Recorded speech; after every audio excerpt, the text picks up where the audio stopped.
السلام علیکم۔ بسم اللہ والصلاۃ والسلام علی رسول اللہ۔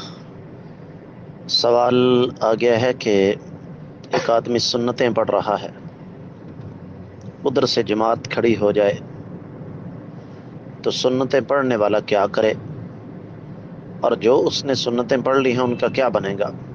میرے عزیز، 3 باتیں ذہن میں رکھیں۔ سب سے پہلی بات تو یہ ہے کہ عام طور پر ہر مسجد میں ایک اوقات کار لگا ہوتا ہے۔ آج کل تو ڈیجیٹل آ گئے ہیں، تو آپ کو پتہ ہونا چاہیے کہ جماعت کھڑی ہونے میں اتنی دیر باقی ہے اور میں اتنی دیر میں سنتیں پڑھ سکوں گا یا نہیں۔ دوسری بات، نبی کریم صلی اللہ علیہ وسلم کا فرمان ہے کہ جو نماز فرض نہیں ہے اس کے علاوہ جتنی بھی نماز ہے صحیح حدیث کی روشنی میں وہ 2 ہے۔ لہذا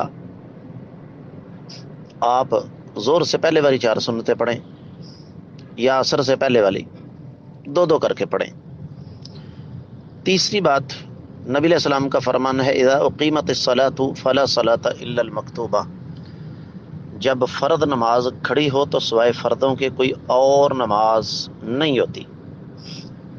لہذا فرض نماز کھڑی ہو گئی، آپ کو فوری طور پر سلام پھیر دینی چاہیے۔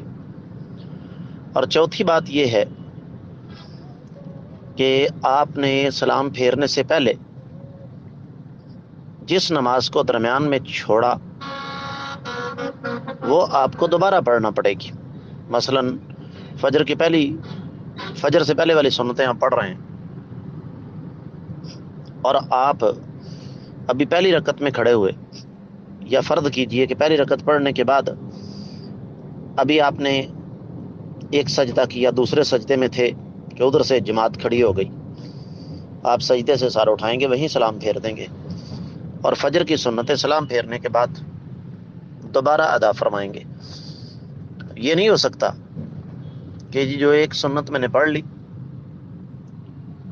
وہ تو میری ہو گئی نا، بعد میں ایک پڑھ لوں، ایسا کوئی مسئلہ نہیں۔ ہاں، جیسے میں نے آپ کو صحیح حدیث کی روشنی میں بتایا کہ 2 کر کے اگر آپ پڑھتے ہیں تو زور کی 2 سنتیں جو آپ پڑھ چکے ہیں، 2 پڑھنے کے بعد آپ نے سلام پھیرا، آپ کھڑے ہوئے، تو پہلی 2 آپ کی ہو گئیں۔ امید ہے کہ انشاءاللہ آپ کو اس کی اچھی طرح سمجھ آ گئی ہوگی۔ واللہ تعالی اعلم بالصواب۔